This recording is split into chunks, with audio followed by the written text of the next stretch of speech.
السلام عليكم ورحمة الله. معكم دكتورة مريم عبد الصمد. اليوم موضوعنا يهم كل أم وأب اللي عندهم عيال. راح يكون موضوعنا عن شخصية أبنائكم وشلون أقدر أنمي شخصية الطفل بحيث يكون واثق من نفسه ويقدر يتصرف في الأمور بشكل شخصي وبشكل واثق، ما يكون اندفاعي ولا يكون عصبي ولا يكون متردد ويكون بعيد عن الخوف. خلونا بداية نتكلم عن الشخصية. الشخصية هي عبارة عن مجموعة صفات وسمات للشخص تتكون على مرور السنوات اللي يمر فيها الشخص، من المواقف اللي يمر فيها والظروف اللي يمر فيها، إيه اللي تصقل شخصية الطفل أو شخصية الشخص البالغ هذا. لذلك احنا لما نتكلم عن الشخصية هذه في بعض الأمور قد تؤثر على شخصية الشخص هذا. ممكن تكون العادات والتقاليد، قد يكون المرحلة العمرية اللي الطفل هذا فيه، هل هو البكر، هل هو آخر العنقود، هل هو الطفل الوسطاني. ترى الشغلات هذه وايد تأثر بشخصية الطفل، ولكن الأهم من هذا كله هي التربية. التربية لها دور كبير بصقل شخصية الأبناء وبصقل شخصية العيال، بحيث أن تكون الشخصية هذه متوازنة، شخصية إيجابية، شخصية قادرة على العطاء، وشخصية أهم من هذا كله واثقة بنفسها. الثقة هذه أنا شلون أقدر أزرعها بعيالي بحيث أن الطفل خلاص أنا لما أربي تربية صحيحة، لما أعطيه الأخلاق الحسنة، وهو يقدر يطلع للمجتمع ويكون شخص فعال، شخص إيجابي في المجتمع. نرد مرة ثانية ونتكلم عن الشخصية القوية وشلون أقدر أقوي الشخصية. أهم شغلة أنا ممكن أذكرها اليوم هي القدوة. لازم يكون للطفل قدوة. ومنو ممكن يكون قدوة؟ أفضل قدوة للطفل في البيت من الأب والأم. ترى الأم والأب لابد أن يكونون قدوة حسنة للأبناء علشان يقدرون يصقلون مهاراتهم ويقدرون يصقلون أخلاقهم. الأخلاق هذه الأطفال من وين يقدرون ياخذون الأخلاق؟ من وين يتعلمون الأخلاق؟ مو من البيت؟ احنا دائما نقول أن البيت هو أساس تعليم وتربية الطفل. ترى الأخلاق ما نتعلمها بالمدرسة، الأخلاق نتعلمها بالبيت من خلال معاملتنا مع أهالينا، مع الأم والأب. لذلك الطفل ترى يتأثر تأثير كبير من الأهل. لا تفكرون أنكم أنتم لما يصير عندكم أي جدال أو أي خصومات أو أي صوت عالي بالبيت، ترى الطفل قاعد يتعلم. الولد يطالع أبوه يتعلم. ترى أنت مثل الأعلى، أنت قدوته، أنت ترى قدوة البنت. البنت ترى قاعد تتعلم منك طول السنوات الطفولة المبكرة هذه، قبل لا تدخل وتحتك بالمحيط الخارجي.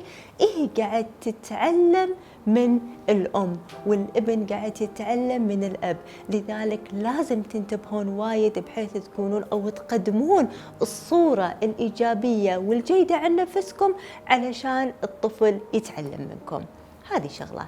الشغلة الثانية التثقيف والتعليم والقراءة لهم دور كبير بصقل شخصية الطفل. أفادت العديد من الدراسات أن ترى كل ما كثر تعليم وتدريس وتدريب الطفل على القراءة، وما أتكلم عن أي قراءة، مو أي قصة أو أي شيء موجود أعطيه للطفل وما يكون مناسب له. قد تكون القصة ترى مفيدة ولكن ما تفيد الطفل بمرحلة عمرية معينة. لذلك لازم لما أنا أختار الكتب اللي أبي الطفل يتعلم أو يقراها لازم تكون مناسبة لعمره.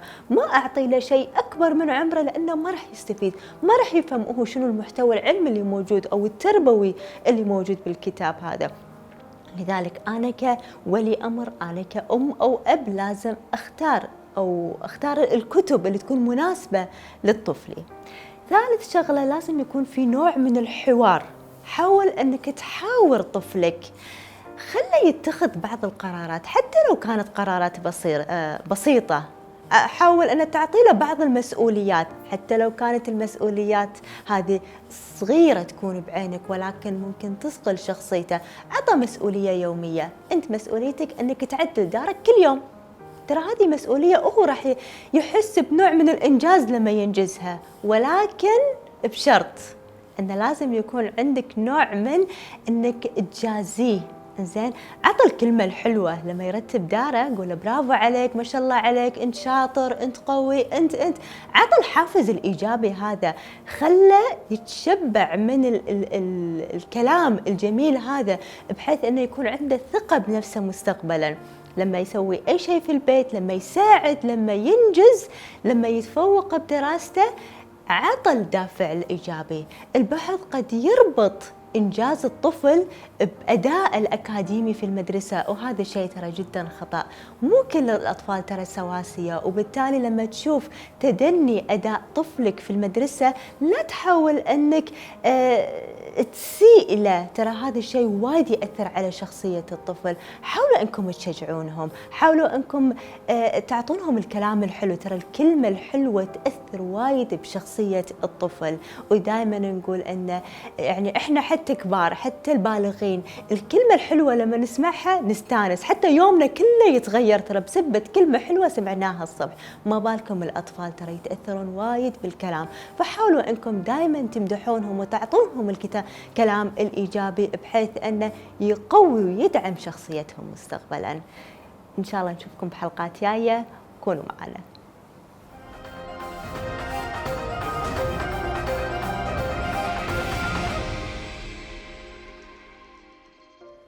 بسم الله الرحمن الرحيم. معاكم فاضل منداني عبد الله علي أكبر، عضو فريق اكسبو 965. أنا اشتركت مع الفريق تقريبا من 2016 إلى 2017 بالضبط تقريبا، وليومك هذا احنا ويانا وكلنا فريق واحد ويدا واحدة نشتغل للاحتفاظ على التراث الكويتي، عشان لا مع الزمن لا يندثر التراث هذا، ونبي نعلم أطفالنا وأجيالنا ومستقبلهم أساسا هذيل كل هذيل يظلون عنا إلى الأبد. وأنا صراحة رحم الله والدين، الله يرحم الوالد، من الصغر علمني هالشغلات. أنا تعلمتها من الصغر، تقريبا كان عمري تقريبا من 10 إلى 12 سنة، قمت أدخل مع الوالد بالبنجرة وأتعلمها، كل شغلة يسويها أتابعه وأتعلم فيها شغلات هذه، وقمت أسوي النباتات من الصغر. يعني هذيل أخذ عصيان ملوت نفس الأخشاب هذه، أقصصها وألزقها مع بعض وأخليها تقريبا أسبوع أسبوعين على ما يلزقون تمام، وبعدين أجيب هذيل التيوب هذيل أركبهم من فوق وأحط لهم جلدة، بعدين ألبسهم من الجلد وجديد، يصير كامل، والكامل الله. والصلابة هذه أخذها من خيازرين، في أحجام ضعيفة حق الصغار وأحجام أكبر حق الكبار، وأسويهم بيدي هذا مع الخيط، أركب لهم إياه وتتسوى شيء وتتركب هذه هني، تتبطل والطير يوقف عليه وتصيد الطير عن طريق الرجل تقريبا. وهذه البوابة أنا أسويها حق تعليق الميداليات مفاتيح وكذا. وعندي بوابات بالبيت بعد مسويها، وعندي شبابيك قديمة مسويها في بيوت، مجسمات قديمة وعربانات أسوي، كل شيء يتبع للماضي أسويه بيدي أنا صراحة. وذل الشداخات أنا أسويهم في أحجام صغيرة من حجم ميدالية إلى أكبر حجم، هذا الأحجام الصغيرة إلى أكبر حجم.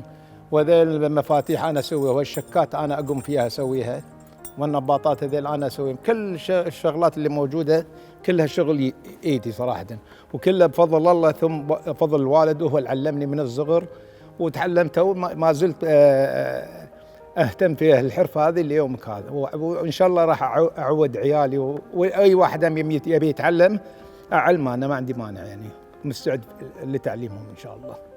وبعدين المسابيح هذيل شغلتي أنا ما أسويهم، أكثرهم يعني أكثرهم نجيبهم من مصر، وفي بعضهم نتعامل مع الناس هم يصنعون لي من الهند، نجيبهم من الهند. وفي أنواع، في من البكلايت، في فاتورانات، في كهارب، في مستيكات، في عنبرويت، يعني عدة أنواع من المسابيح. حتى أن أحجار في على طريقة الأحجار، حجر مثل عين النمر فيه، وفي التونسي نوع المرجان التونسي، في جميع الأحجار. واكثر يعني مصنع نيبه من مصر، يعني اكثر الشغلات نيبه من مصر. والكهارب يجيبونهم نيبهم بالبولندا، يعني يستوردون من بولندا وهذا. واحنا الحمد لله في بعض الشغلات ناخذها من هنا، في بعض شغلات احنا نجيبها والحمد لله والامور ماشيه. واكثر شيء نجيب من مصر، طريق مصر نجيب اكثرها، واكثرها عن طريق مناديب يجيبون لنا اياه من مصر. وفي بعض المسابيح يجون احجام طويله، يعني اكبر من كذي، يعني تقريبا حدود 99 100 حبه. فانا اقوم اصغرهم الحجم اللي انا ابيه، والباقي الاحجار اللي ما ارغبهم اسوي منهم ميداليات نفس الطريقه هذه. اسويهم ميداليات كذي، او اسويهم اساور. في بعضهم اسوي اساور، مرات اسويهم مسابيح ميداليات استفيد منهم. يعني ما اخلي الخرزه تروح على الفاضي. واذا خرز قليله ما تكفي اركبهم كذي، اسويهم على حبه واركب عليهم شغلات يعطي منظر احلى. شغلات كلها نركبها على بعض. وفي بعضهم احجار كريمه نفس طريقه هذه احجار. في هذا كهرب ضغط، في كسر كهرب، في هني حجر نجوم، في عين النمر، وهذا كريستالات انواع مشكله، وفي بعض المستيكات انواع مشكله يعني. وكل هذا من المسابيح اللي تزيد عندي ما تنقط، اسويهم استفيد منهم ولله الحمد.